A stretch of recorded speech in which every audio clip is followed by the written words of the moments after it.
안녕하십니까, 김면허 놈입니다. 4월 24일 오늘 전국의 아파트 오피스텔 경매로 낙찰되는 사건을 살펴보다 보니까 서울 남부지방법원만 45건이나 되었는데, 경매당한 사람들은 과연 관리비를 낼까 안 낼까 하는 의구심이 생겨났습니다. 그 중에는 관리비가 월 1,000만 원 되는 경우도 있을 것이고, 경매 낙찰이 길어지다 보면 2,000만 원까지도 될 수가 있을 텐데 하는 생각까지 미치게 되었습니다. 입장을 바꿔 생각해 보니까 저 같으면 경매당한 날로부터 관리비를 납부하지 않겠습니다. 어쩌면 경매를 당할 정도로 어려워지고 있을 때부터 그랬을 것 같습니다. 관리소에서 독촉을 하게 되고 전기수도 끊는다는 공갈까지 해도 개무시해버릴 것 같습니다. 관리비가 미납되고 있는 사정을 이웃 주민들은 알지도 못하니까 쪽팔린다는 생각은 할 필요가 없습니다. 그동안 관리비 아낀다고 마음껏 못 썼다면 팍팍 쓰면서 에이 재미없네 세상하고 소리치며 독한 생각 가져보는 것도 나쁘지 않다고 생각을 합니다. 30만 원 정도 나오던 관리비가 60만 원 나온들 무슨 상관이겠습니까? 관리비 낼 돈이 있으면 악착같이 모아서 다시 시작하는데 보태는 것이 답이라고 생각합니다. 쪽팔리는 것은 잠깐이고요. 재화는 영원한 것입니다.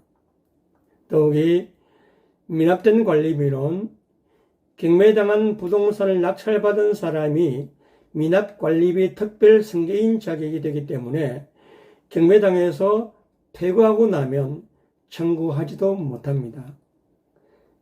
낙찰 받으러 다니는 사람들은 쥐새끼처럼 야가서 관리비 미납 내역을 반드시 확인하고는 그 금액만큼 감안한 액수로 입찰하게 되니까 낙찰자가 부담하는 관리비에 대해서는 어떠한 생각도 가질 필요가 없습니다. 낙찰받은 사람 중에는 낙찰자가 관리비 특별 승계인 취임을 인정해서 체납 관리비 전액을 납부하는 사례도 있고요. 미납 관리비에서 점유 부분과 공용 부분을 분리해서는 공용 부분만 정리하고 점유 부분은 무시하는 경우도 있고요. 단 1원도 납부하지 않는 경우도 있지만 모두는 낙찰자 즉 승계인의 능력입니다. 하지만 그런 것들 경매당한 사람이 신경 쓸 일은 아니라고 생각을 합니다.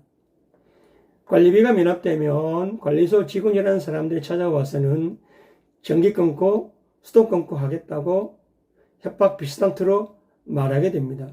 그런데 기본적으로 입주자 대표회의 등에서 전기 수도 끊는 조치를 하려면 그 근거로 관리규약에 명시적으로 기재되어 있어야 됩니다. 물론 관리규약에 규정되어 있다 하더라도 법적인 책임에서 자유롭다고 단정할 수도 없습니다. 법원에서는 관리규약에 명시적으로 기재되어 있다 하더라도 언론에서 결정을 거친 것이 아니라면 전기 수도 끊는 조치는 위법하다고 판단하고 있습니다. 그러므로 관리소에서는 전기 수도를 끊게 되면 업무 방해죄가 성립될 가능성이 있고 역시 부적법하는 부분 때문에 손해배상까지 당할 우려가 있다는 점을 인지하고 있을 것이니까 말뿐이지 실제로 전기 수도를 끊지는 못합니다. 혹시 관리소장이 무식하게 끊어버린다면 변호사, 법무사 찾아다니지 말고 유튜브나 네이버 뒤져서 대처하면 나홀로 재판을 할 수가 있습니다. 경매당하면 잃어버리는 것이 참 많습니다. 그냥 법원에서 중개해서 이사가게 되었구나 생각해 버리시고 지출된 경매 비용도 부동산 중개비로 나갔다고 생각하시면 됩니다. 집을 경매당하고 빚이 남게 되었다면 세월이 지나면 다 없어지게 되고요. 또 작은 금액으로 쏘붙이는 방법도 있으니까 큰 걱정을 할 필요는 없습니다.